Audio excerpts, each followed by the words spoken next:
They surround you, at work, at home, even in the spaces meant for peace. Those people who seem designed to test the limits of your patience, to push you to the edge of your composure. The colleague who takes credit for your ideas. The family member who knows exactly which buttons to press. The stranger whose thoughtless actions ripple through your day like poison. You feel your jaw tighten. Your breath shortens. That familiar pressure builds in your chest, a storm of frustration brewing beneath your skin. They've done it again. Triggered you, controlled you, stolen your peace without even trying. But what if I told you that in these very moments, these encounters that drain your energy and cloud your mind, lies a power so profound that it transformed the life of a man who lost everything in the darkest chapter of human history? What if I told you that these difficult people, these apparent obstacles to your peace, might be the very keys to your freedom? What if the person who angers you most is actually offering you a rare gift? A gift that, once recognized, could transform not just how you respond to them, but how you experience the entire landscape of your existence. Imagine standing before the person who frustrates you most. Feel the tension, the resistance, the almost magnetic pull toward reaction. Now imagine watching that tension dissolve, not because they've changed, but because you've accessed a dimension of freedom they cannot touch, a freedom that remains yours, regardless of their words or actions. This isn't wishful thinking. This isn't spiritual bypass. This is the profound psychological insight that emerged from humanity's deepest suffering, a truth so powerful it can liberate you from the invisible chains that bind you to the difficult people in your life. The truth about difficult people isn't what you think. And today, you'll discover why the prison you feel trapped in has always had an unlocked door. This isn't about tolerating toxicity or accepting abuse. This isn't about forcing yourself to smile when someone tears you down. This isn't about spiritual bypassing or toxic positivity. This is about something far more profound, something that psychiatrist and Holocaust survivor Viktor Frankl discovered in the most extreme laboratory of human suffering imaginable. Imagine losing everything: your home, your career, your manuscript, the work of your life, your pregnant wife, your parents, your identity reduced to a number tattooed on your arm. This was Viktor Frankl's reality when he entered Auschwitz in 1942.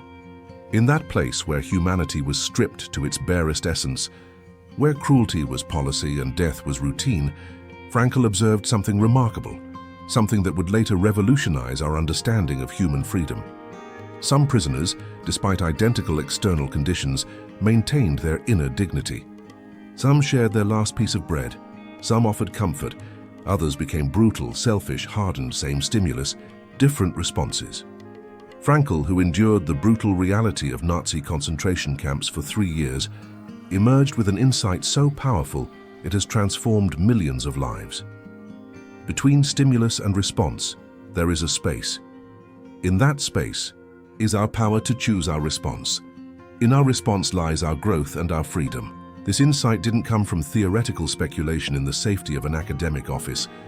It was forged in the crucible of suffering, observed firsthand in humanity's darkest hour. When Frankl spoke of freedom, he spoke from a place of having had all conventional freedoms stripped away, yet discovering an inner liberty that no external force could touch. As the founder of logotherapy, the third Viennese school of psychotherapy, after Freud and Adler, Frankl didn't just theorize about human resilience, he lived it.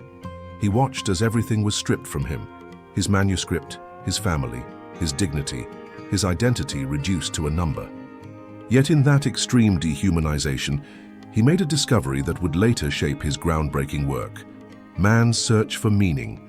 He realized that while we cannot always control what happens to us, we maintain the ultimate freedom, the freedom to choose how we respond.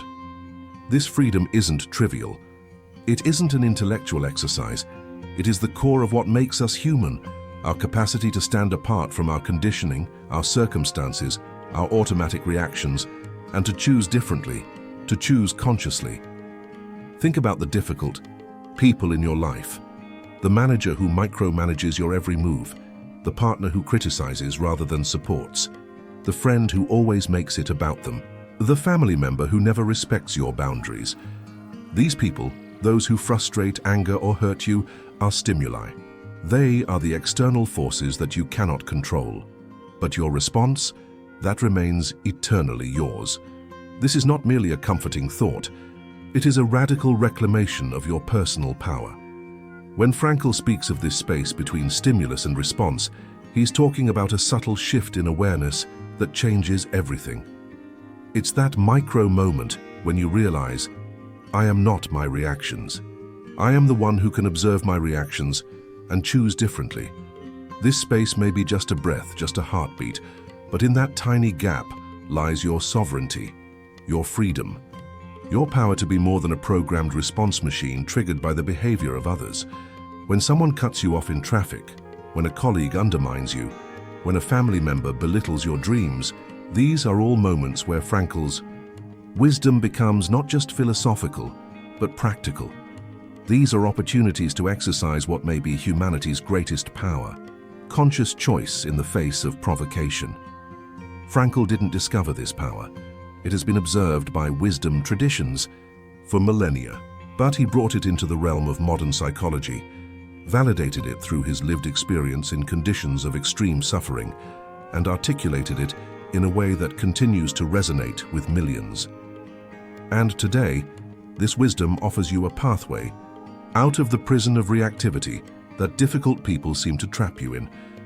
It offers you back the authorship of your emotional life, the pen with which you write your response to every challenging encounter. Consider this scenario. Your supervisor consistently criticizes your work in front of others, seemingly taking pleasure in your discomfort. With each criticism, a familiar heat rises within you, perhaps a tightening in your chest, a flush across your face, thoughts racing toward defense or counterattack. The typical responses might be suppressed rage that poisons your day, visible frustration that labels you as overly sensitive, or perhaps avoidance that surrenders your power. Each reaction chains you to the stimulus. You become a puppet, your strings pulled by another's behavior. But what happens when you recognize the space between their action and your response? What happens when you pause? In that pause, that sacred space Frankl identified, lies the seed of transformation. Perhaps you choose to respond with curiosity rather than defensiveness. What specific improvements would you suggest? Or maybe you choose dignified silence, understanding that their behavior reflects their limitations, not your worth. Or perhaps you set a clear boundary. I'd appreciate receiving feedback in private rather than in team settings. The response itself matters less than the fact that it emerges from conscious choice rather than automatic reaction. This is what Frankl meant when he wrote about the space between stimulus and response. It is the difference between being driven and being the driver. Frankl observed this dynamic even in the camps. He noted how some prisoners, despite unimaginable suffering, would share their last piece of bread. Others, including some former guards who became prisoners themselves, became brutal. Same environment, radically different choices. In his book Man's Search for Meaning, Frankl recounts how he would mentally transport himself beyond the barbed wire, giving lectures in his mind about the psychological lessons he was learning through his suffering. He would imagine his wife's face in vivid detail, finding meaning and connection even in the bleakest circumstance. These weren't escapes from reality. They were expressions of his inner freedom, his sovereign right to choose his mental and emotional response regardless of external conditions. Everything can be taken from a man but one thing, Frankl wrote, the last of the human freedoms, to choose one's attitude in any given set of circumstances, to choose one's own way. This insight becomes profoundly practical in our everyday encounters with difficult people. The co-worker who consistently interrupts you in meetings isn't just an annoyance, they're an invitation to practice this supreme freedom. The family member who criticizes your life choices isn't just a source of pain. They're offering you a chance to strengthen your inner authority. Consider another example. You're standing in line at a coffee shop when someone cuts in front of you, oblivious or indifferent to your presence. The automatic reaction might be irritation, perhaps a sarcastic comment or an aggressive confrontation. But in that space between their action and your response lies your power. Perhaps you choose compassion, recognizing that everyone has moments of self-absorption or urgency. Perhaps you choose assertiveness without aggression. "Excuse me, I was in line." Perhaps you choose to let it go, deciding this small injustice isn't worth your peace of mind.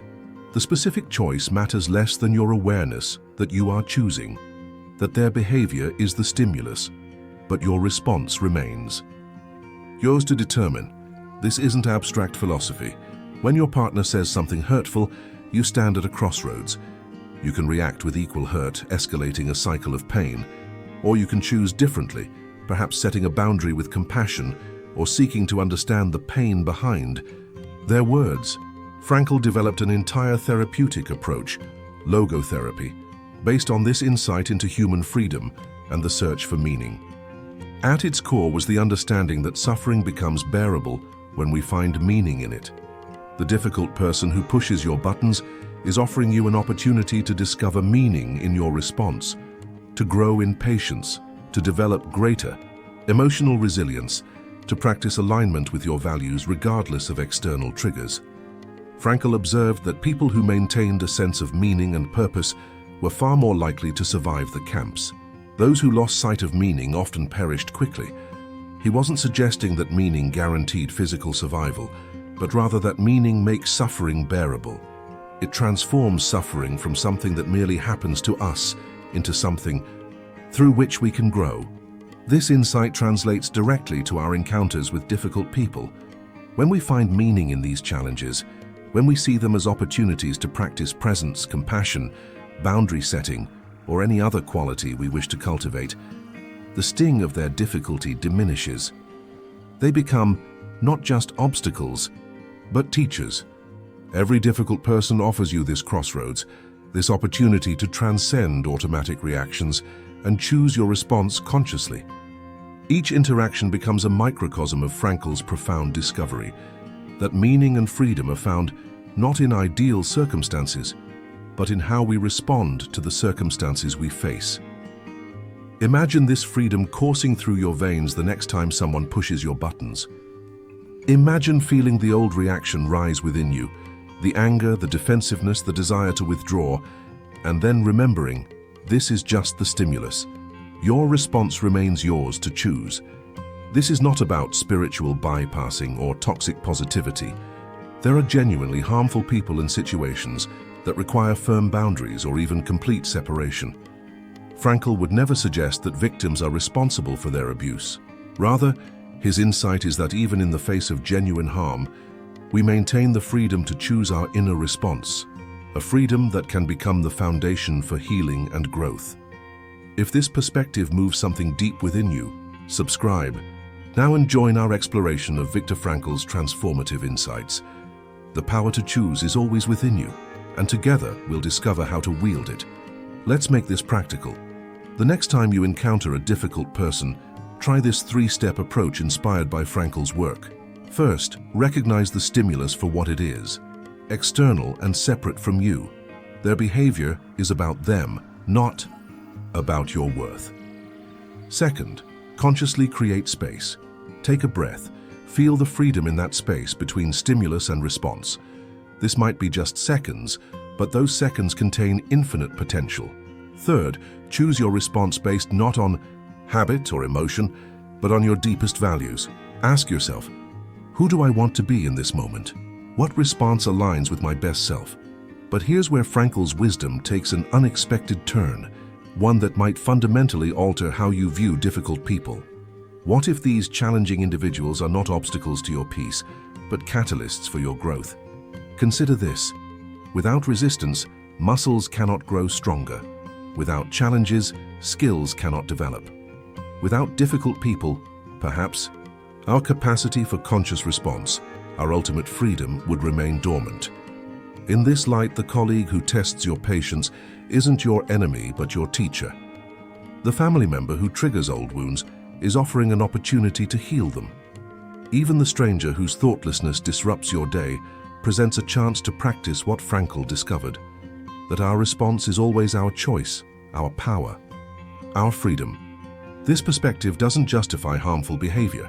Rather, it transforms your relationship to it.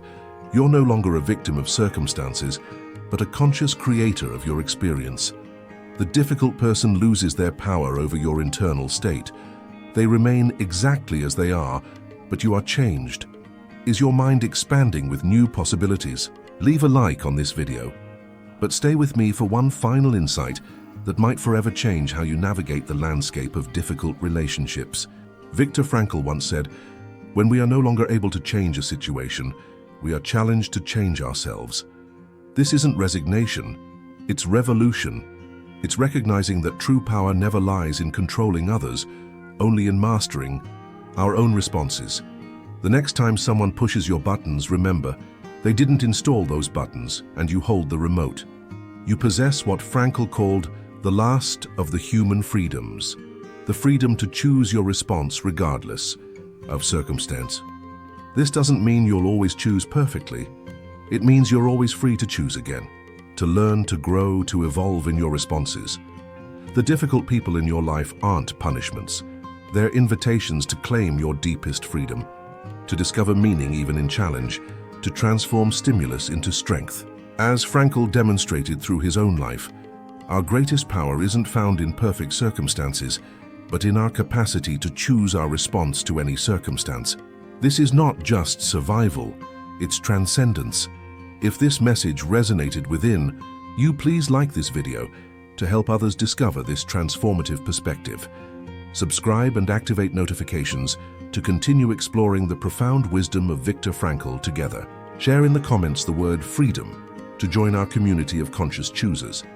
And tell us about a time when you reclaimed your power to respond rather than react. Your unique journey might illuminate our next exploration, inspiring thousands who are searching for the same liberation you're discovering right now. Remember, between stimulus and response lies your greatest power, the freedom to choose who you become in every moment of your life.